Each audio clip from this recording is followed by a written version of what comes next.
Hi everybody, this is the Baseball Height, the amazing, spectacular, terrific, the great one, the People's Champion. Your host, and welcome back to Baseball Height 2. Hope you like this video and hit that subscribe button. So our New York Mets are going to the National League Championship Series. They're going to be playing either the Dodgers or the Padres.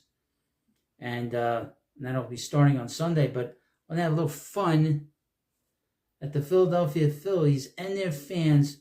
Now, I will say this. This has nothing to do with the current team of Phillies with Bryce Harper, Trey Turner, JT Realmuto. I have a lot of great respect for them. They played the game the right way. In particular, Bryce Harper is a gentleman. And I would mention this very importantly so that Phillies fans coming in here aren't going to get all twisted saying that I'm attacking the current team. They're a great team. The problem with the team was that they did not pitch well in their bullpen, and that's why the Mets, when you score 17 runs in a 4-game series against your bullpen, you're not going to win and you don't deserve to win. But, so this video is not about them. This video is about the 2007 Phillies and the 2007 Mets. That Met team gets destroyed here because they said that the Mets collapsed. Now, let's go back a little bit to 1951. And I bring up 1951 for a very specific reason, folks. The New York Giants caught the Brooklyn Dodgers and won the pennant that year. Now, the story goes that the Dodgers had a 14-game lead in August, and miraculously, the Giants caught them. And they had a 3-game series at the end of the season, which extended the season for those 3 teams. They had a 3-game playoff. And the Giants won on a walk-off by Bobby Thompson. But what isn't discussed, it wasn't discussed then, but it's come out over the last 70 years, is that the Giants cheated. They cheated in the second half like crazy. Bobby Thompson admitted they cheated. The Dodgers, including Ralph Branco, who gave the famous home run to Bobby Thompson, admitted that they were cheating. And, of course, Leo DeRocha was the manager, and, of course, he had an axe to grind against the Dodgers because he managed the Dodgers, and he was fired by the general manager, Branch Rickey, and also owner as well. But here's the thing: I bring that up because they had to cheat to catch the Dodgers. The Dodgers were a great team. They really were a great team. They just had a difficult time winning the big one. They had a difficult time beating the Yankees to most of the 50s. They had a lot of Hall of Famers, 5, 6 Hall of Famers on that team. And obviously that 1951 team had Willie Mays on it, but he was a kid, won the Rookie of the Year that year. And I bring that up because we've seen teams struggle down the stretch, especially teams that go on to win the World Series. So that is not something that hasn't been seen. But when you have a big lead, 14-game lead, 10-game lead, or whatever it was, and of course in 2007, the Mets had a 7-game lead with 17 games to play. It is mathematically impossible, unless you're doing some kind of craziness in those last 17 games, it is impossible for the team to lose it. It's mathematically impossible. And I would mention it's doubly mathematically impossible to do a second year. Now, I would mention, and I believe this as well, that it was also impossible for the Braves to tie the Mets in 2022, and catch them. They didn't really catch them, but they did just enough to win. Just enough to win. Now, I want to point some other things out. In 2007, the Mets played a 4-game series in Philadelphia against the Phillies. 2 of those games were on walk-offs. 3 of the 4 games were close games. The Mets got swept in that series. It was in Philadelphia. When the Mets played them again, it was at Shea Stadium, and they lost all 3 games to the Phillies. I bring that up. 2 of the games were close. So you got 7 of those games, 5 of them were close, 2 of them were on walk-offs in Philadelphia. In fact, to give you a little story, the last game in Philadelphia was a day game. I believe it was on a Thursday, and I bring it up. And the reason I remember so vividly was 2 things. David Wright had a great game. He did everything he could do to keep the Mets from losing that game. He had probably the best series of his career. He had the best game of his career. And he was the MVP of that series for the Mets. But the Mets lost the game on a walk-off. And I bring that up because I was in a nail salon. I was at a nail salon at the end of this game because I picked up my girlfriend. I was waiting for her to get her nails done. But just consider this picture, folks. Your host is and why they had the Met game on, they had the Met Phillies game on. I'm sitting in a nail salon in Queens. We're all Korean in there. My girlfriend's white, blonde, gorgeous, and she's getting her nails done. And your host is sitting there. And I'm trying not to curse. I'm trying not to scream like a crazy person watching this final out. And it was a walk-up against Billy Wagner. And the one thing I could never understand was how the Phillies did this. Now, we have stuff that came out a few years later. I'm going to read you a couple things.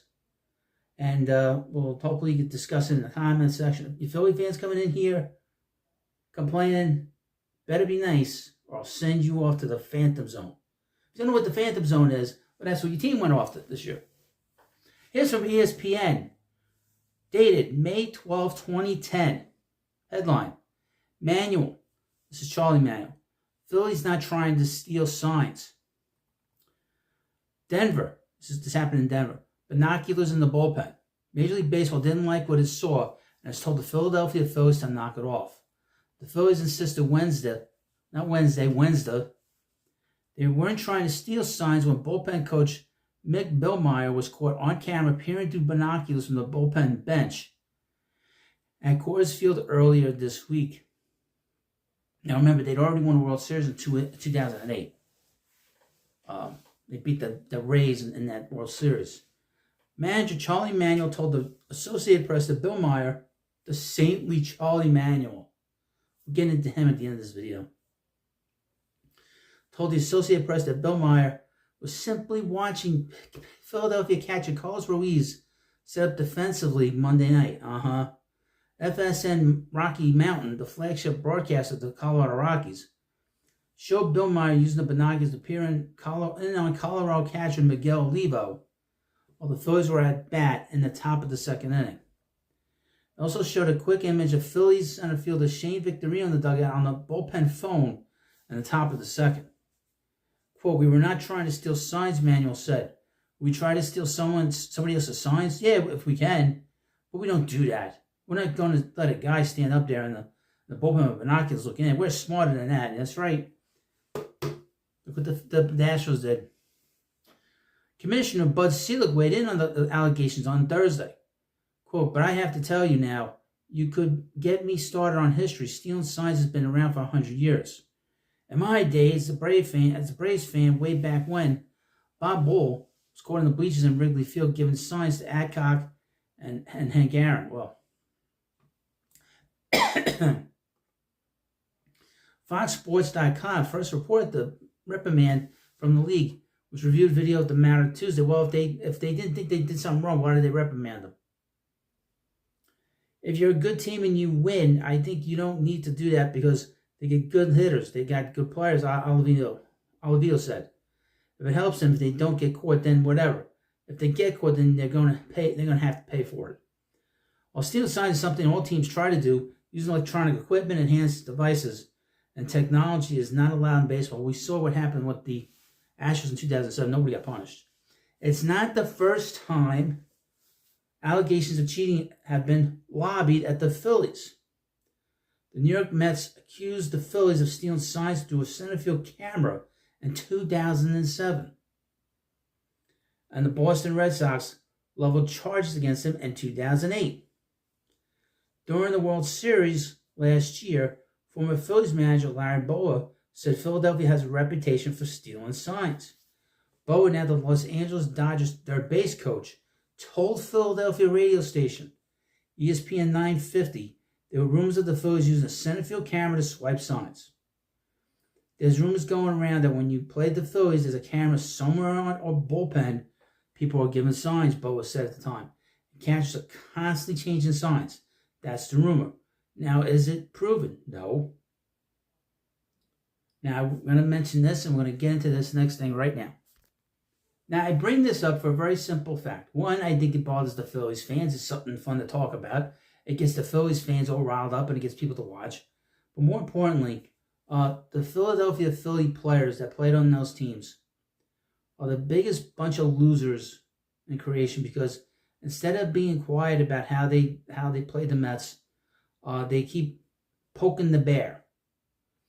And nobody seems to really care. I care. I always care. Chase Utley back in 2019 said he still hates the Mets. Why? Well, we'll get into that. Jimmy Rollins, the biggest punk out there in baseball. He was when he played. I don't care what he does as a broadcaster. He's a nothing broadcaster.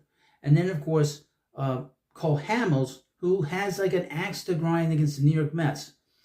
During his retirement speech at Citizens Bank Park this year, folks, he had to mention the Mets during the speech. Why? Why bring that up 17 years later? That's a long time ago now. Why are you still so exercised about something and against a team that all the players have retired, everybody's retired? You still bring it up? I think part of it is because they knew that Met team was better than them, and they pulled one over on them, on the Mets, and on everybody else in Major League Baseball. Here's from the Bleacher Report. This is a few days later from this other report, which was on May 10th. This is May 25th, 2010. Cheatadelphia. Win if you can, lose if you must, but always cheat. Remember how the Phillies got caught spying on the Rockies catcher with binoculars? Well, that's nothing compared to the apparent home version of how they cheated at Citizens Bank Park. In 2007, it came to the Mets' attention through several former Phillies players then playing with the Mets that the Phillies used a complex form of cheating at Citizens Bank Park, involving a center field camera. Cameras used to steal signs, which are then relayed to the hitter while he's in the batter's box. After a 2007 formal complaint on this matter, the league concluded that there is, in fact, a camera in Phillies center field, but that does not provide a live feed into the dugout. That is not how the scheme works, according to a New York Daily News article from 2007, which states, allegedly, the camera in center field provides footage to a video room. A coach stationed in the corner of the Phillies dugout has a buzzer in his pocket. Based on the signal he receives from the video room, he then yells a code to the batter, such as his first name, to relay with what pitch is coming. Isn't that similar to what the Astros did, except they were using trash cans? Very similar. Imagine you are the buzzer man in the dugout. It buzzes twice. You yell out to the hitter, good eye out there. He knows it's a breaking pitch, while the pitcher goes into his motion. It's a very fast scheme, and it would allow the Phillies to quickly adjust a change in sign calling. Impressive. More proof that the Phillies do this occurred during a 2007 series when Phillies player casually remarked to a Met during the game, what's up with the sophisticated signs? The Mets had just employed a sign change mid-game. It was this incident which prompted the Mets to issue a formal complaint based on what they'd heard from their own former Phillies players. Now that you know how Philly may cheat at home, doesn't make the binocular incident more interesting. Interesting. After all, it is essentially the road version of the scheme that they employ at Citizens Bank Park. If all this is true, it really puts a spin on Johan's last outing, pitched, I guess, in Philly in 2010. It was the worst performance of his career. Do you remember that after the game, it was reported that the Mets felt he was tipping his pitches, or Philadelphia knew which pitches were coming? Sounds like a polite way of saying we know what you're up to. Interesting.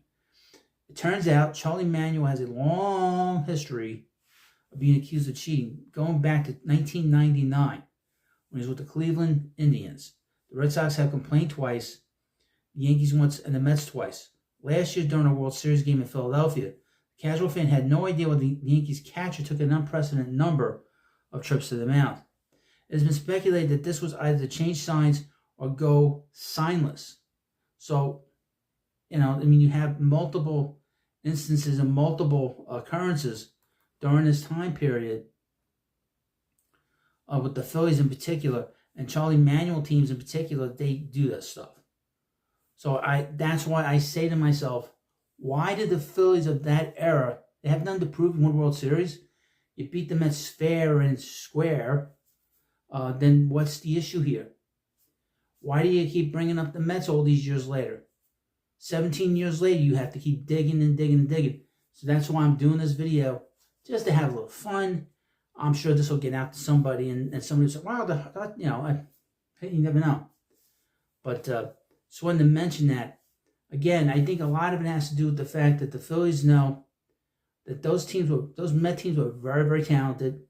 They should have won more.